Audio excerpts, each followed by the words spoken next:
வீடியோவை தொடர்ந்து பார்க்குறதுக்கு முன்னால் கீழே உள்ள சப்ஸ்கிரைப் பெல் பட்டனை கிளிக் பண்ணுங்கள். அப்போ தான் தொடர்ந்து வரும் செய்திகளை நீங்கள் பார்க்க முடியும்.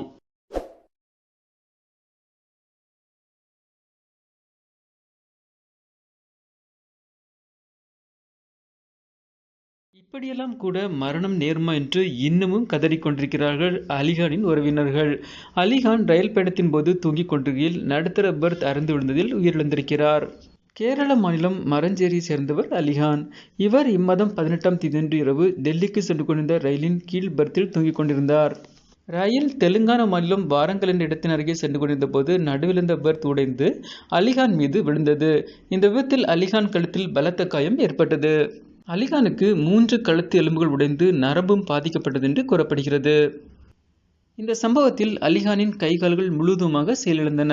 அலிகானை தெலுங்கானா மாவட்டம் வாரங்கலில் உள்ள அரசு மருத்துவமனைக்கு ரயில்வே அதிகாரிகள் அழைத்து சென்றனர்.